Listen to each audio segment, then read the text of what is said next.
5 का question number 2 है। Sale ledger control account बनाना है।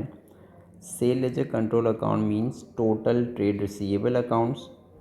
टोटल ट्रेड रिसीवेबल्स जो है आपको बनाना है क्वेश्चन नंबर 2 में।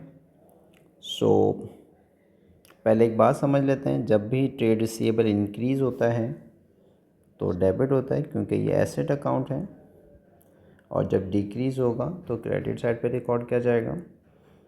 आ जाए इसको सॉल्व कर लेते हैं। ओपनिंग बैलेंस दिया हुआ है आपको, that will come on the debit side of the SLC account यानी sale ledger control account because it increases the receivables. फिर आपके पास कॉन्ट्रा दिया हुआ है। Contra means set off. Set off का मतलब ये होता है कि जो हमारा कस्टमर है वही हमारा क्रेडिटर भी था, और हमने म्यूचुअल अंडरस्टैंडिंग से स्मॉलर अमाउंट राइट ऑफ कर दिया। Right of means set of कर दिया, कॉन्ट्रा कर दिया, डिक्रीज़ कर दिया। तो कॉन्ट्रा से हमारा ट्रेड रिसीवेबल भी कम होता है और PLCA भी कम होता है, लेकिन यहाँ पे अभी हमें सिर्फ SLCA बनाना है। So that comes on the credit side of SLCA account. Discount allowed, that reduces your receivables as well. Credit sale से कस्टमर बैलेंस बढ़ता है, डेबिट साइड पे लिख दिया। Interest charge on overdue account, that increases your receivables as well, that comes on the debit side. फिर आपको bad debts दिए हुए, बैड डेट से आपके रिसीवेबल्स कम हो जाते हैं, so that will go on the credit side. जितने कलेक्शन हुई आपकी कस्टमर से, that reduces your receivables as well. और उसके आखिर में 883 की सेल्स रिटर्न है, वो भी हमने क्रेडिट साइड पे रिकॉर्ड करा क्योंकि रिसीवेबल्स जब कम होते हैं तो क्रेडिट साइड पे जाते हैं। और इंटरेस्ट चार्ज यानी जो कस्टमर्स हमें टाइम पे पैसे नहीं देते, हम उन्हें इंटरेस्ट चार्ज करते हैं, that increases your receivables, so that comes on the debit side as well. Simple balance off कर दिया CDBD करके। फिर हमें फर्दर डेटा दिया हुआ और कहा हुआ है हमसे कि हमें सेल लेजर कंट्रोल अकाउंट को अपडेट करना है और रिकन्सिलिएशन बनाना है। यानी सेल लेजर रिकन्सिलिएशन का मतलब होता है इंडिविजुअल कस्टमर अकाउंट्स में जो इश्यूज़ हैं उसको रिजॉल्व करना है, और कंट्रोल अकाउंट को अपडेट करना है मतलब जो टोटल्स हमने बनाए थे, टोटल्स यूज़ करके जो कंट्रोल अकाउंट बनाया था उसको हमें अपडेट करना है।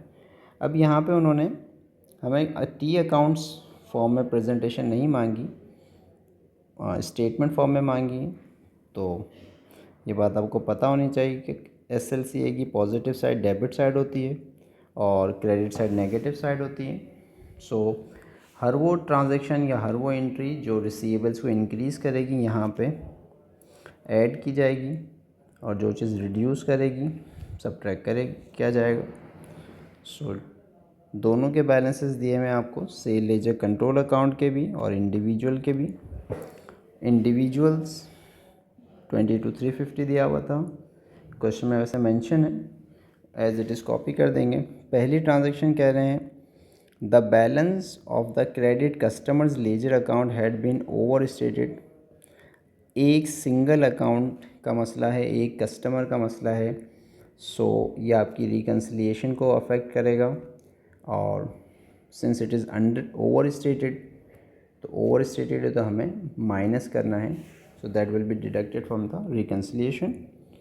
सेकेंड वाला बोल रहे हैं कि सेल्स रिटर्न जो था 210 था, लेकिन कंट्रोल अकाउंट में 120 रिकॉर्ड हो गया, और वो भी डेबिट साइड पे।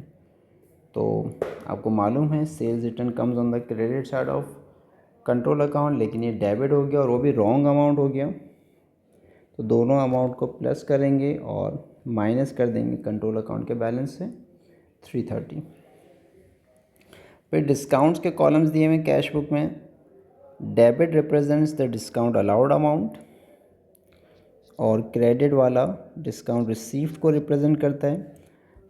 हमें यहाँ पे सेल लेजर कंट्रोल अकाउंट को अपडेट करना है। हमें सिर्फ जो कंसर्न होगा डिस्काउंट अलाउड से कंसर्न होगा, तो discount allowed reduces your sale ledger control account, so that comes on the credit side, यानी लेस किया जाएगा।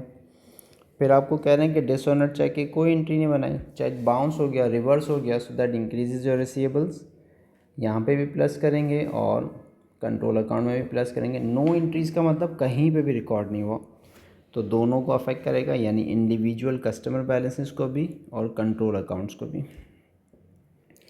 फिर आपको कह रहे हैं कि बैड डेट हो गया और इंडिविजुअल लेजर में सही पोस्ट हुआ है, लेकिन कंट्रोल अकाउंट में डेबिट हो गया। Bad debt reduces your receivables, तो यहाँ पे आपसे मिस्टेक हो गई थी, डेबिट साइड पे रिकॉर्ड कर दिया था। नाउ इसको आप डबल अमाउंट की तरफ नहीं जाएंगे, क्योंकि अमाउंट भी में भी मिस्टेक कर दी थी आपने। 892 प्लस 298 का टोटल करके माइनस करेंगे तो आपके पास ये दोनों बैलेंसेस बराबर आने चाहिए, यानी ये रिकनसाइल हो गया और ये अपडेट हो गया। फिर आपको एक थ्योरी दी हुई कि क्यों कंट्रोल अकाउंट्स बनाए जाते हैं। कंट्रोल अकाउंट्स बनाने के बेसिक 2 इंटेंशंस है, to get the total receivables balances और to get the total payable balances, और फ्रॉड को प्रिवेंट करता है, एरर्स को डिटेक्ट करता है। ठीक है, जज़ाकल्लाह।